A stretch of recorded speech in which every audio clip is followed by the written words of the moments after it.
দুলাল খুবই পরিশ্রমী একজন মানুষ। সে তার সংসার চালানোর জন্য যে কোনো কাজ করতে প্রস্তুত ছিল।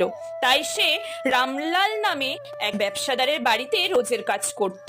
কিন্তু রামলাল ছিল খুবই স্বার্থপর একজন লোক। একদিন দুলাল,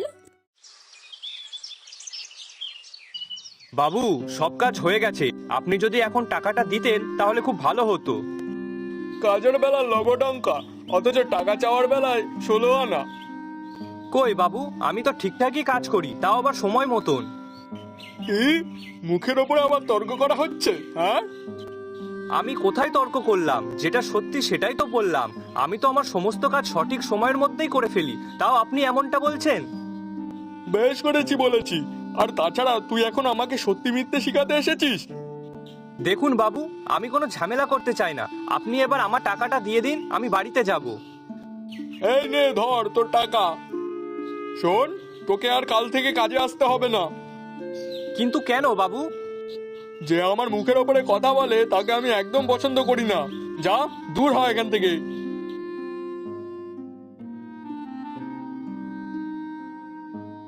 বাবু তো মাত্র 100 টাকা দিয়েছে। এখন আমি এই 100 টাকা নিয়ে কি করে সংসারটা চালাবো? এই টাকায় তো বাজারটাও ঠিকঠাক মতো হবে না।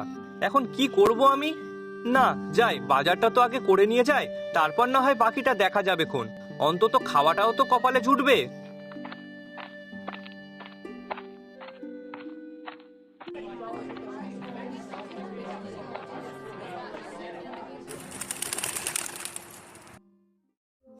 কি গো, কি হয়েছে? তোমাকে এত চিন্তিত লাগছে কেন? কি আবার হবে, আমার কপালটাই খারাপ, বুঝলে তো গিন্নি। কেন, কি হয়েছেটা কি? আর বলো না গিন্নি, ওই রামলাল বাবু আজকে কাজ থেকে বার করে দিয়েছে। কিন্তু কেন? দেখো, সবসময় একটা কথা মনে রাখবে, যা হয় তা ভালোর জন্যই হয়। কিন্তু এতে আর ভালো হলো কই? আমার কাজটাই তো রইলো না। হ্যাঁ, তা ভালোই তো হয়েছে। তুমিই তো বলতে ওই রামলাল বাবু লোকটা তেমন ভালো না, টাকা পয়সাও ঠিকঠাক তেমন দেয় না। তার থেকে তো ভালোই হয়েছে কাজটা ছেড়ে দিয়েছো। হ্যাঁ, সে তো ঠিকই, কিন্তু এখন কাজ না থাকলে খাবোটা কি, আর সংসারটাই বা চলবে কি করে? কেন, নতুন কাজের সন্ধান করো, দেখবে ঠিক কোনো না কোনো একটা কাজ অবশ্যই পেয়ে যাবে। তাও ঠিকই বলেছো। নাও চলো, খেয়ে নেবে এবার। হ্যাঁ গিন্নি, চলো।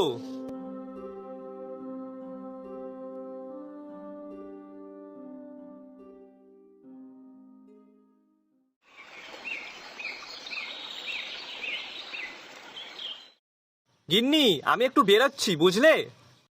কোথায় যাচ্ছো? জানি না কোথায় যাব, তবে এদিক ওদিক কারোর কাছে গিয়ে দেখি যদি কোনো কাজ খুঁজে পাই কিনা। না হলে এভাবে বসে থাকলে তো আর হবে না। আচ্ছা যাও, তবে শোনো, বেশি চিন্তা করো না আবার। দেখবে ঠিক কোনো না কোনো একটা ব্যবস্থা নিশ্চয়ই হবে। ঠিক আছে, তুমি রান্না করো, আমি আসছি। আচ্ছা, সাবধানে যেও।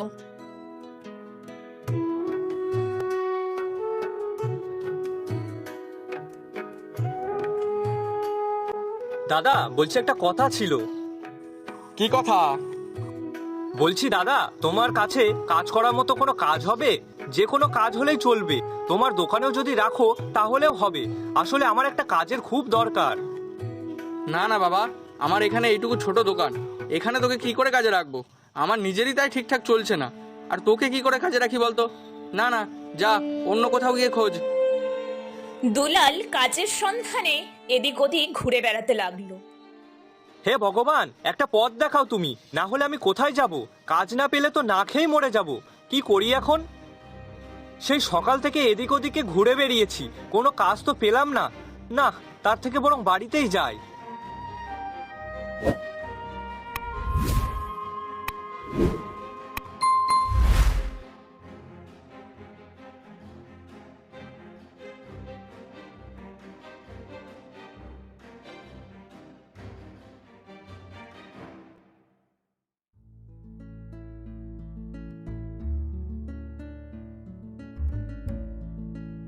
এখানে না হয় একবার শেষ চেষ্টা করেই যায়, যদি কোনো কাজ পাই তো। যাই, ভিতরে গিয়ে বলে দেখি একবার। দাদা, আপনার কাছে আমার জন্য কোনো কাজ হবে? যে কোনো কাজ হলেই হবে, আমি সব রকম কাজ করতে পারি। তুই কি রান্নার কাজ জানিস নাকি?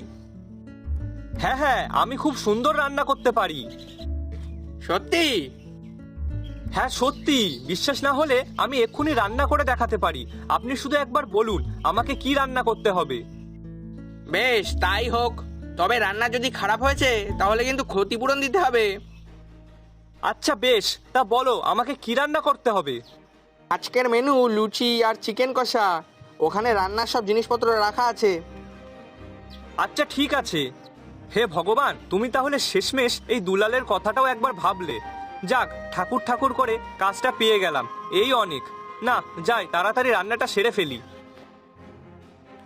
দুলাল কাজটা পেয়ে এতটাই খুশি যে সে একবারের জন্যেও ভাবল না তাকে সেই কাজের জন্য কত টাকা দেওয়া হবে। সে নিজের ওপর বিশ্বাস আর মনের জোর নিয়ে রান্নাটা শুরু করলো। তারপর যখন রান্না প্রায় শেষ হয়ে গেছে, তখন রান্নার গন্ধে সেই হোটেলের মালিক তো অবাক। বাহ, ছেলেটা তো বেশ ভালোই রান্না করতে পারে দেখছি। একে যদি আমার হোটেলে রেখে দিই তাহলে আমার বেশ ভালোই হবে, আর লাভটাও ভালোই হবে। কি দাদা, আজ তো রান্নার গন্ধে হোটেলটা একেবারে ভরে গেছে দেখছি। হ্যাঁ হ্যাঁ, ঠিক বলেছো। তা আজকের আইটেমটা কি বলো তো?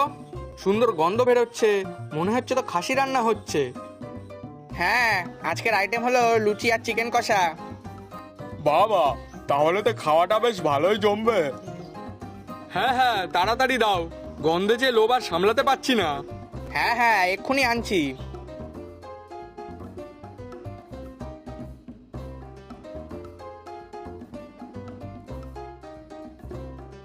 আরে দাদা, নতুন রাঁধুনি রেখেছো নাকি? হ্যাঁ গো। ওই জন্যই বলি, এত সুন্দর খাবারের গন্ধ বেরিয়েছে। নিন, খেয়ে বলুন তো দেখি রান্নাটা কেমন হয়েছে। বাহ, খুব সুন্দর রান্না হয়েছে। দাদা, আমরা কিন্তু এবার দিয়ে যখনই আসবো এই লুচি আর মটন কষাই খাবো। খুব ভালো লেগেছে। হ্যাঁ হ্যাঁ, অবশ্যই। কি দাদা, বিশ্বাস হলো তো আমি রান্না করতে পারি কিনা? সে আর বলতে। শোন, এবার থেকে কিন্তু সময় মতো হোটেলে কাজ করতে চলে আসবি। ঠিক আছে, তা এবার আমার রোজের টাকাটা দিন, আমি বাড়ির দিকে যাই। ও হ্যাঁ, দাঁড়া দাঁড়া, দিচ্ছি। মোটে 200 টাকা? আমি সেই সকাল থেকে যে এত রান্না বান্না করলাম তার জন্য মোটে 200 টাকা? হ্যাঁ, 200 টাকা। আরে তোর কপাল ভালো, তোকে 200 টাকা দিচ্ছি। আগের রাঁধুনিকে তো তাও দিতাম না। আর শোন, আমি কিন্তু এর থেকে বেশি টাকা দিতে পারবো না, তাই যা দিচ্ছি তাতেই খুশি হয়ে বাড়ি যা। নেই মামার চেয়ে কানা মামাই ভালো। যাক, এ কাজটা তো অন্তত আগের থেকে যথেষ্ট ভালো। তবে ওই যে টাকা কম। ঠিক আছে, ওই অনেক।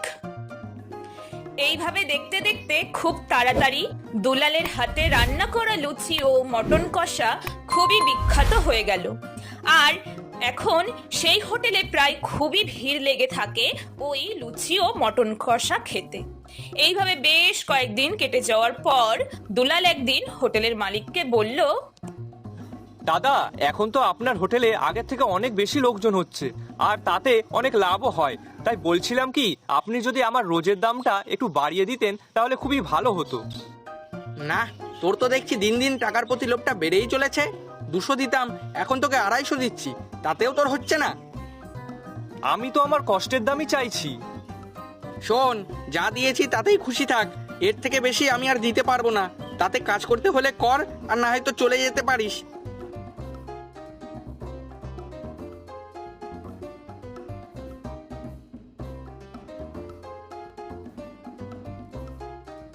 গিন্নি, আমি ভেবেছি কি নিজের একটা ছোট্ট ধাবা খুলবো, আর সেখানে লুচি আর মটন কষা বিক্রি করব। আর হোটেল, সেটার কি হবে? ছেড়ে দেব। দেখো গিন্নি, ওখানে আমি রান্না করার পর দিয়ে হোটেলে বিক্রি বেশ ভালোই হয়, কিন্তু আমি যখনই টাকা চাই তখনই ঝামেলা করে।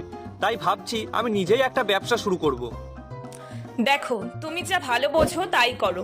ঘরে তো কিছু টাকা রাখাই আছে, তাই দিয়েই না হয় শুরু করো। হ্যাঁ, আমি কালকেই ধাবাটা খুলবো।